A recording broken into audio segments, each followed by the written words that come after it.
to everyone.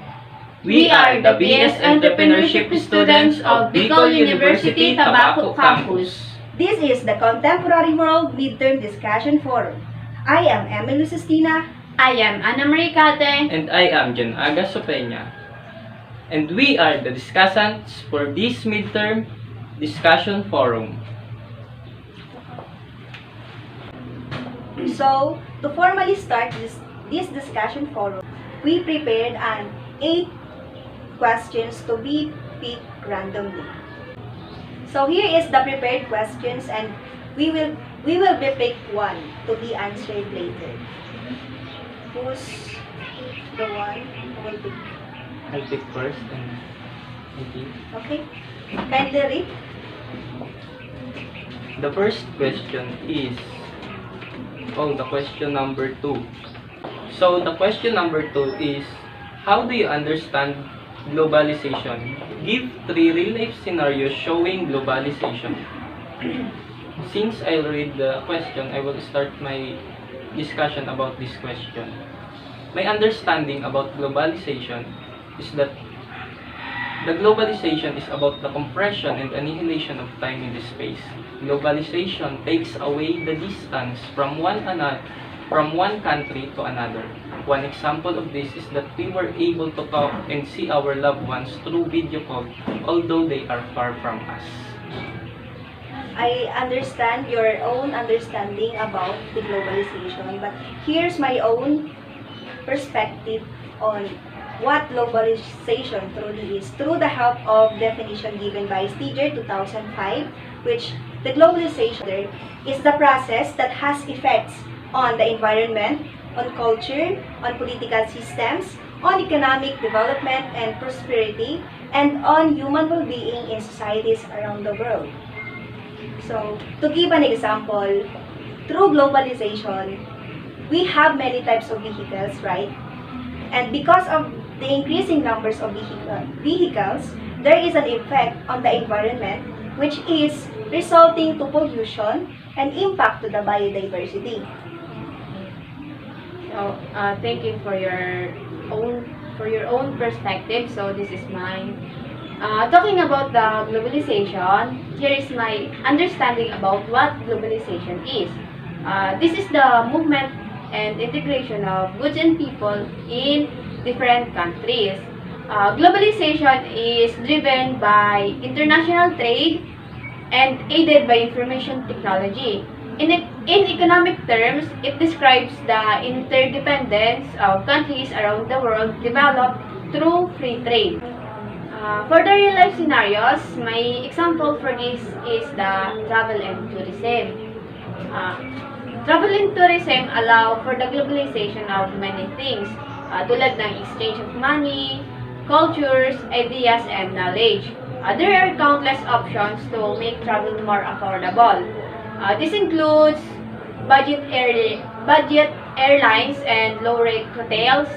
It allows people to explore further and wider than was ever possible before. So we are done with the first question. Let us pick another one. Who's gonna pick? I'll pick Anna? earlier, so you're talking about rumble it first. Rumble it first.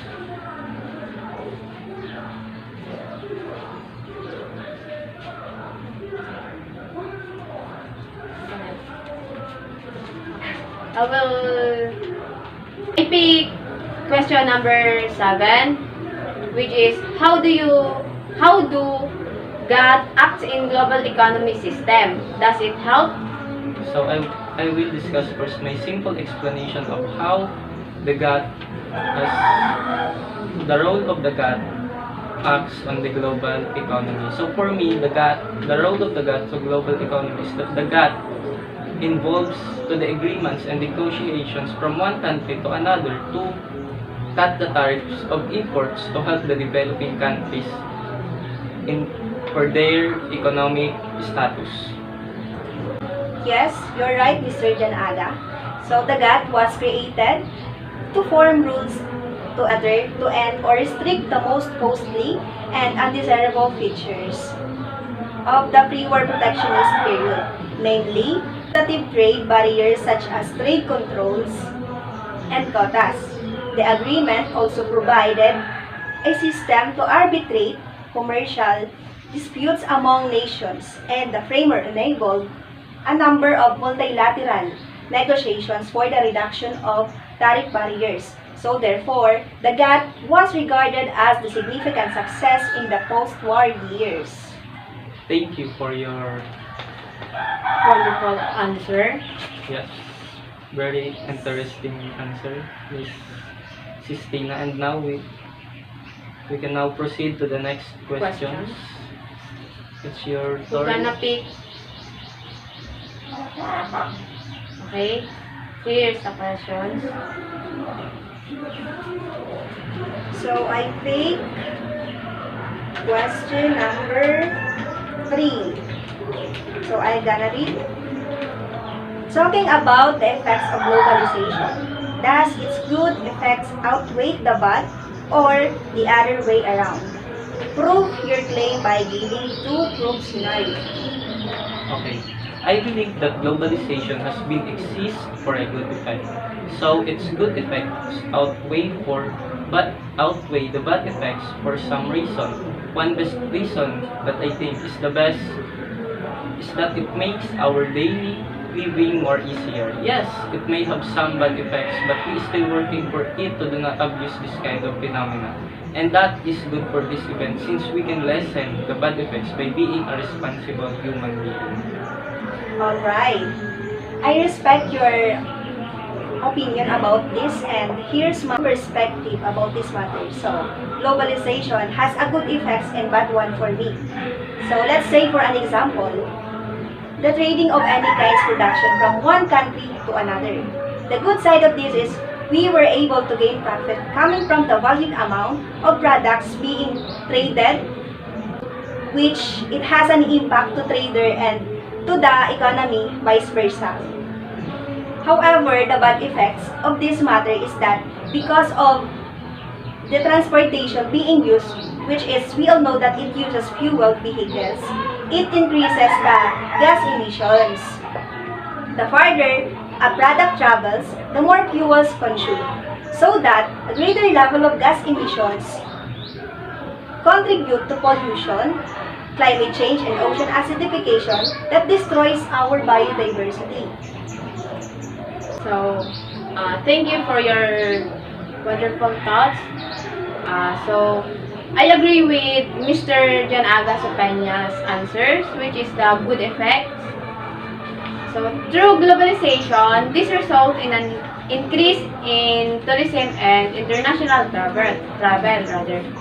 Tourism not only improves the economy of the local population, but it also helps the country to educate others about its people and resources. So what a great ideas. Let's move on to another question. Who's gonna pick? I pick naman. Okay. I will read the question now. Oh no. So I picked the question number 8. The question number 8 is talking about underlying philosophies of globalization, to which thought you agree the most, to hyperglobalization, global skepticism, or to third wave theory. So to answer that question, I agree with the theory of hyperglobalizationism. The hyperglobalist approach presents the stance in the globalization theory, which claims that the world has entered a truly global age, legalizing the dominance of global capitalism. The logic of a hyperglobalist stance is underpinned by neoliberal agenda, which views globalization in terms of open market. The advent of market principles causes interpretation of political, socio-economic, social-cultural issues, the restructuring of the relationship between the state and individual, and lastly, it introduces new values. So, for me, I agree with the theory of third way theory or the transformationalism.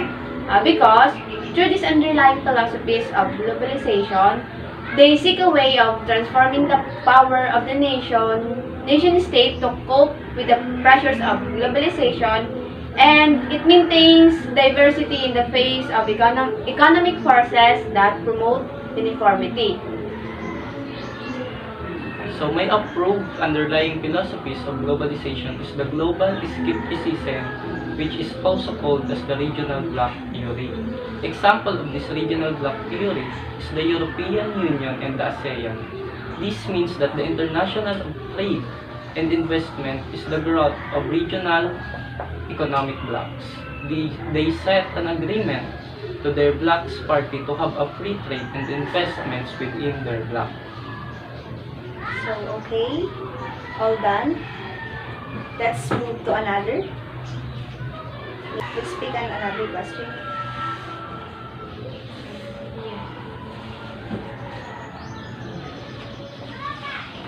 So, question number 4. What do you remember about that could have been me perspective? It is a good principle to use by a certain state. Okay, Who's gonna answer from, this? from its own perspective, which says that globalization moved its people from across the world, I can say that it is a good principle. Yes, that could have been me perspective is a good principle to use in a certain state because it gives a chance to a certain state to adapt, acquire, and share ideas or concepts from other countries that they can use in developing their own state. Yes, I do agree also with the thoughts of Mr. Jan Aga. I agree that we live in the saying rather that no man is in island. As a developing country, like Philippines, we need to be dependent on other countries, right? In order to survive the state and its people. So globalization plays a pivotal role and it unites each country for the betterment of each country to another. Okay, that's a smooth explanation. Let us now pick another question. Question number 6 na ba to? I think, yeah. Okay, I'll be the one.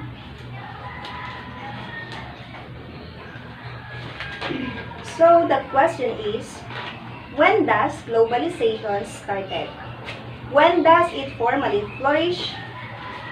Can you tell us a brief story? So this is a question number 1. So, for my own understanding about when does globalization started, I think it is started in 1492 when Europeans in 1400s pushed the Atlantic to find a shorter route to China and India. Oh, I see. So actually, as far as I remember, I know that there were no exact time and date of how globalization has formally started. It's just being happened and it is now inevitable. Actually, both of you has a point. However, did you know that globalization was already observed and started in times of the existence of the machinery? Then eventually it was formally flourished when the transistors arise to the market. These transistors helped a lot to have a formalized globalization that is now happening around the world.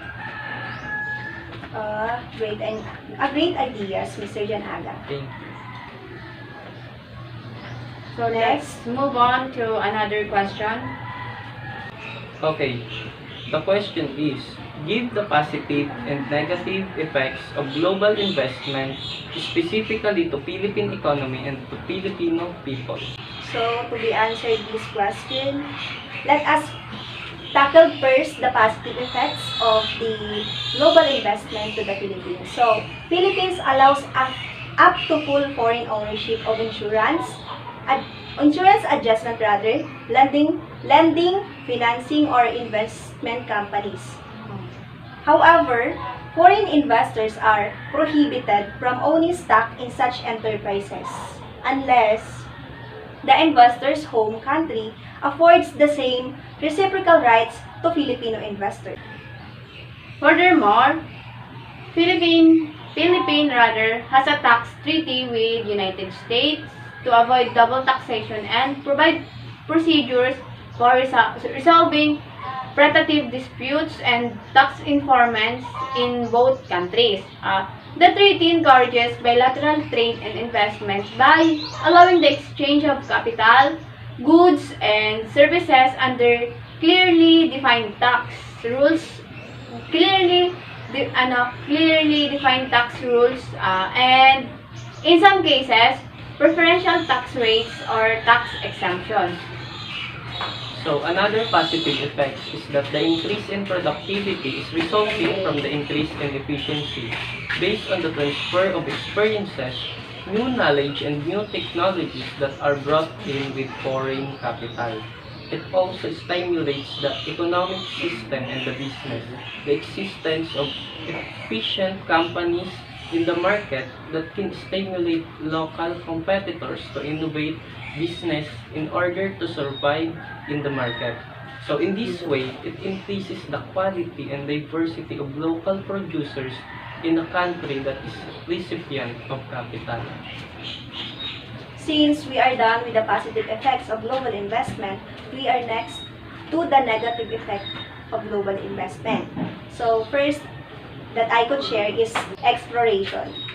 So constant political changes can lead to exploration.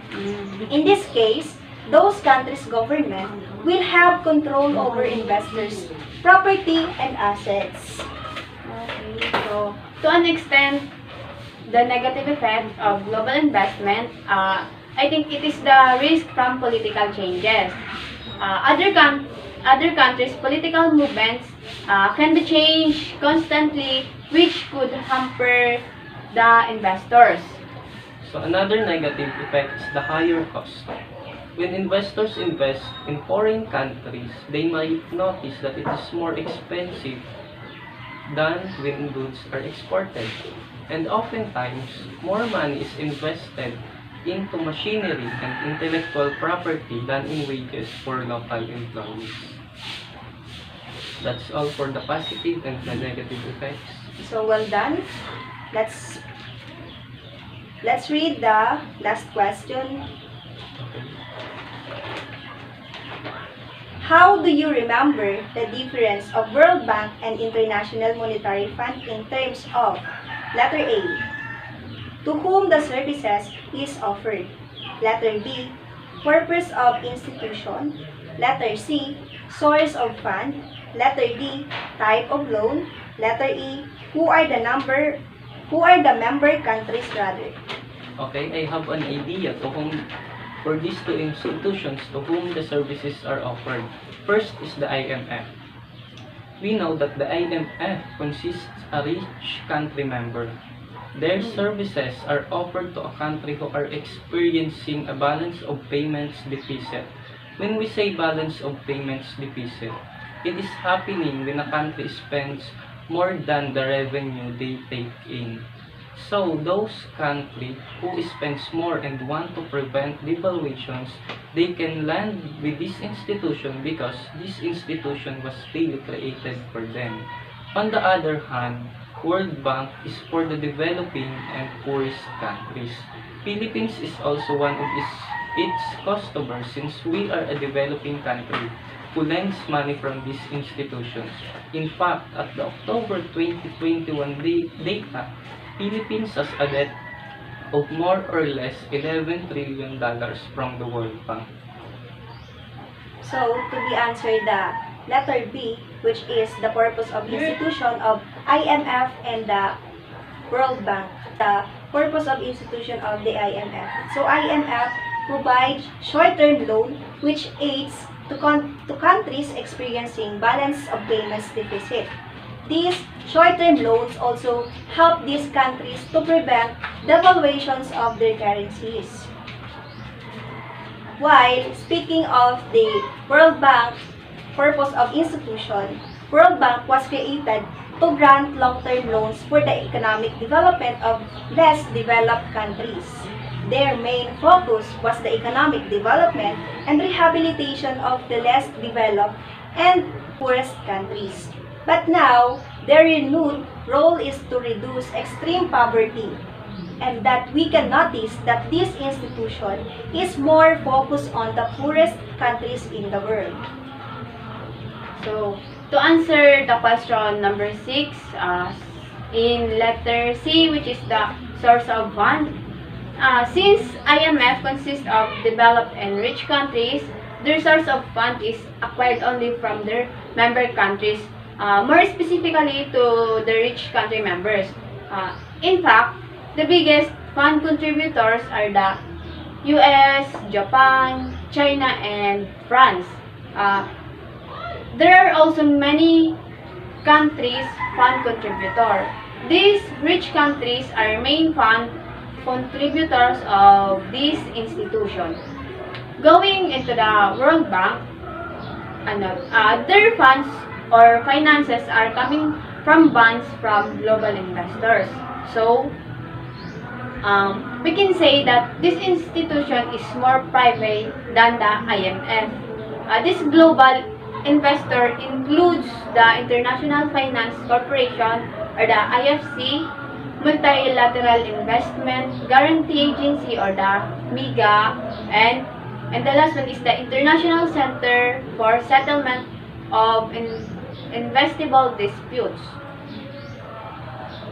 So going to the type of loan of these two institutions, first, the IMF or the International Monetary Fund, the loans offered in this institution is only for short term, while in World Bank is for long-term loans.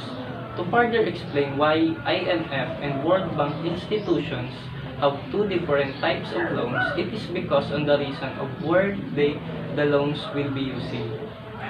Since the loans in the IMF is only for its developed and rich country members, which are used in aiding their country's balance of payments deficit, then they don't need a long-term period to settle that problem. On the other hand, since World Bank is for the rehabilitation and development of economic status of the less developed and poorest countries, then they need to acquire for long-term loans since it won't be easy for them to pay that large amount of debt restructuring their country's economic status. So the last one are the who are the members country. IMF's members countries are the developed and rich countries. Example of these are the US, Japan, France, China, Singapore, Australia, and many more. In World Bank, the member countries are developing and poorest countries. For example, is yung Philippines. Yung Philippines is a developing country and a beneficiary of this institution. Indonesia, large percentage of countries in Africa, Pakistan, and many more. And that's all. So, our discussion ends here. Again, I am Aga Sopeña, I am Ana Marie Cate. And I am Emilou Cestina. and we are the discussants for today's midterm discussion Discussion Forum.